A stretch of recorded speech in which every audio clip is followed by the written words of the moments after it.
সবুজপুর আর ফুলতলি গ্রামের মাঝে ছিল বিশাল এক নদী। সেই নদীর মাধ্যমে জীবিকা নির্বাহ করা থেকে দৈনন্দিন কাজ সারত দুই গ্রামের মানুষ। আজ বাজার থেকে আসার সময় বড় একটা কলসি কিনে নিয়ে এসো। আগের কলসিটা হাত থেকে পড়ে ভেঙে গেছে। ওই ছোট কলসিতে বেশি পানি আটতো না, দুবার করে নদীতে যেতে হতো পানি ভরার জন্য।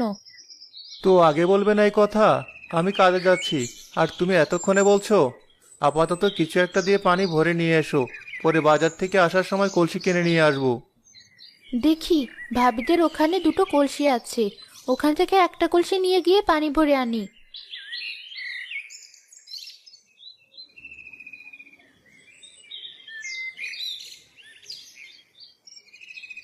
মা, কোথায় যাচ্ছ তুমি? তোর চাচিদের বাসায়, তুইও আমার সাথে চল। আচ্ছা মা, চলো। আরে, বিথি আর বিথির মা যে, তা কোথায় যাচ্ছ তোমরা? যাচ্ছিলাম তোমার কাছেই, আমাদের কলসিটা ভেঙে গেছে। তোমাদের দুটো কলসি, তাই আরেকটা কলসি ধার নিতে এসেছিলাম।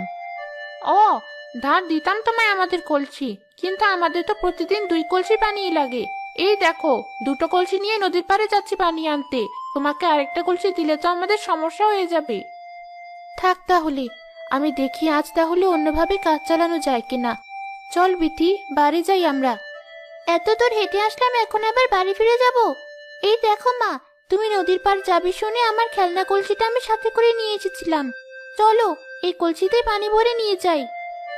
ওটুকু কলসিতে আর কতখানি পানি বা ভরবে? মেয়েটা যখন শখ করে কলসিটা নিয়ে এসেছে নদীর পানি ভরে নিয়ে যাওয়ার জন্য, ওকে নিয়ে যেতে দাও। ওকে আবার কষ্ট করে এত দূর হেঁটে আসবে? হ্যাঁ মা, চলো। তুমি না হয় আবার এসো পানি ভরে নিয়ে যাওয়ার জন্য, আমাকে শুধু এই কলসিটা ভরে নিয়ে যেতে দাও। ঠিক আছে চল, তোর জেদের সাথে আমি আর পেরে উঠলাম না।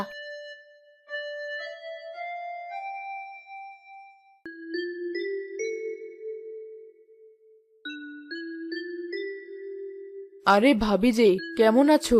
ওটা কি তোমার মেয়ে? কতদিন পর দেখলাম। হ্যাঁ ভাবি, আমার মেয়ে বিথিও, যার কথা প্রতিদিন তোমায় বলি। আমাদের বাড়ি দূরে তো, তাই প্রতিদিন ওকে নিয়ে আসতে পারি না। তো তোমার ছেলে রাজু কোথায়? এই তো এখানেই আছে। দেখ রাজু, কে এসেছে। এটা হচ্ছে ভাবির মেয়ে বিথি। ওর সাথে কথা বল আর খেল তুই। আজ আর একা একা বিরক্ত লাগবে না তোর। আজ আমি বেশিক্ষণ থাকবো না ভাবি, বিথির কলসিতে পানি ভরা শেষ। এখন বাড়ি চলে যাব, আবার আসতে হবে এখানে। আবার কেন আসবে? আর তোমার কলসি কোথায়? তুমি পানি নেবে না?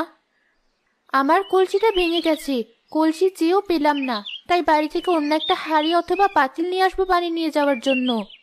ও, এই সামান্য কারণে আবার কষ্ট করে বাড়ি ফিরে যাবে? এই নাও, আজ আমার এই কলসিটাতেই পানি ভরে নিয়ে যাও। তোমার কলসি কেনার পর না হয় ফেরত দিও। তোমার কলসি আমাকে দিয়ে দিচ্ছ? তোমার সমস্যা হবে না? না, আমার বাড়ি তো কাছেই, আমার কোনো সমস্যা হবে না। নিয়ে যাও কলসি। তোমাকে অনেক ধন্যবাদ, তুমি আজ আমার অনেক বড় উপকার করলে। আমি তো চিন্তায় পড়ে গিয়েছিলাম কিভাবে কি করব। সামান্য একটা বিষয় যদি তোমাকে সাহায্য না করতে পারি, তাহলে কেমন দেখায়? সেই কবে থেকে চিনি তোমায়। আমরা দুই গ্রামের মানুষ সবসময় মিলেমিশে থাকি। আমাদেরকে দেখেই তো আমাদের বাচ্চারা শিখবে। একদম ঠিক বলেছো তুমি, তোমাকে অনেক ধন্যবাদ ভাবি। সবাই যদি তোমার মতো হতো। সেদিনের মতো নদীর পাড় থেকে বিথি আর বিথির মা বাড়ি ফিরে গেল। এরপর প্রায় প্রতিদিন বিথি তার মায়ের সাথে যেত নদীতে পানি আনতে।